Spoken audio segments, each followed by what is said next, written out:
ഇന്നത്തെ വീഡിയോയിൽ എങ്ങനെയാണ് ചുവന്ന ചീര ഉപ്പേരി ഉണ്ടാക്കുന്നത് പറഞ്ഞുതരാം കേട്ടോ. അപ്പോൾ ആദ്യം തന്നെ ചുവന്ന ചീര ഒരു പാത്രത്തിലിട്ട് വെച്ചിട്ടുണ്ട്. അതിൻ്റെ വേരും മണ്ണും പിന്നെ മൂത്ത തണ്ടിൻ്റെ മൂത്ത ഭാഗം എല്ലാം കളഞ്ഞ് റെഡിയാക്കി എടുത്തു. ഇതാണ് ചെയ്യുന്നത്. ഇനി അടുത്ത പരിപാടി എന്താ വെച്ചാൽ അത് കഴുകിയിട്ടോ അത് നുറുക്കണ മുന്നേ കഴുകും ഞാൻ, ഇല്ലെങ്കിൽ അതിൻ്റെ മണ്ണ് പോവില്ല. അപ്പോൾ നല്ല ചെറുതായിട്ട് അരിഞ്ഞു, വലിയ ചെറുതൊന്നല്ല, നല്ല ചെറുതായിട്ട് അത്യാവശ്യം ചെറുതായിട്ടൊക്കെ അരിഞ്ഞ് റെഡിയാക്കി കേട്ടോ. എല്ലാ ചീര ഇരുന്നിട്ട് ചെറുതായിട്ട് അരിഞ്ഞ് റെഡിയാക്കി. അത് കഴിയുമ്പോൾ ഒരു ചീഞ്ചട്ടി എടുത്തിട്ട് സ്റ്റൗവിൽ വെച്ചു. ചീഞ്ചട്ടി സ്റ്റൗവിൽ വെച്ചിട്ട് അതിൽ നമ്മൾ വെളിച്ചെണ്ണ ഒഴിക്കും. അപ്പോൾ അതിൽ പ്രത്യേകം ശ്രദ്ധിക്കണം, വെള്ളമൊന്നും ഉണ്ടാവാൻ പാടില്ല ചീഞ്ചട്ടിയിൽ കേട്ടോ. വെളിച്ചെണ്ണയൊക്കെ ഒഴിച്ച് അതിൽ ഫസ്റ്റ് കടുക് പൊട്ടിച്ചു.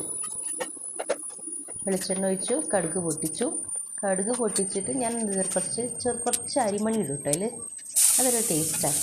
അത് അരിമണി ഇട്ട് ഒന്ന് റെഡി ആകുമ്പോൾ അതിൽ ഉള്ളി പിന്നെ വെളുത്തുള്ളി അരിഞ്ഞ് വെച്ചിട്ടുണ്ട്.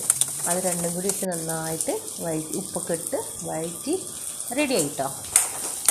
അത് നല്ല വാടി വരുമ്പോൾ നമ്മൾ എന്ത് ചെയ്യും, അതിൽ ചീര ഇടും. അരിഞ്ഞിട്ട് ചീര ഇട്ട് അതൊന്ന് ഇളക്കി സെറ്റാക്കണേ. നന്നായിട്ടൊന്ന് ഇളക്കി സെറ്റാക്കണം.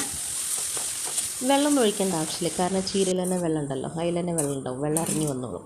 അത് സെറ്റാക്കിയ ശേഷം റെഡി ആകുമ്പോൾ അടുത്ത് നമ്മൾ എന്താ ചെയ്യുക വെച്ചാൽ അതിൽ കുറച്ച് മഞ്ഞൾപ്പൊടി, ഒരു നുള്ളു മഞ്ഞൾപ്പൊടിയും പിന്നെ ഒരു നുള്ളു മുളക് പൊടിയും, രണ്ട് നുള്ളു ഇട്ടാൽ കേട്ടോ ഇടുക.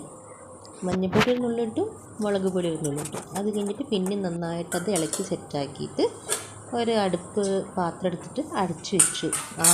ആവി വേണം അതിന്. അത് തുറന്ന് നോക്കുമ്പോൾ നമുക്ക് കാണാം അതിൽ തന്നെ വെള്ളം ഇറങ്ങി അത് വെന്ത് വന്നിട്ടുണ്ട്. സാധനം ചീര വെന്ത് വന്നിട്ടുണ്ട്. നന്നായിട്ട് ഒന്നും കൂടി ഇളക്കി റെഡിയാക്കി നന്നായിട്ട് മിക്സാക്കി. കുറച്ച് ഉപ്പില്ല തോന്നിയപ്പോൾ ഞാൻ കുറച്ച് ഉപ്പ് ഇട്ടു കേട്ടോ. എന്നിട്ട് അത് നന്നായിട്ട് ഇളക്കി റെഡിയാക്കി സെറ്റാക്കി. നന്നായിട്ട് ഇളക്കണം കേട്ടോ. പിന്നെ അത് കഴിഞ്ഞിട്ട് അതൊന്ന് പരത്തി വയ്ക്കുക. അന്നേരം പരത്തി വയ്ക്കുക വെച്ചാൽ അതിൽ ഇനി വെള്ളത്തിൻ്റെ അംശം കൂടുതലുണ്ടെങ്കിൽ പെട്ടെന്ന് വറ്റിപ്പോയിക്കോളും. അപ്പം നമ്മുടെ ചീരപ്പേരി റെഡി.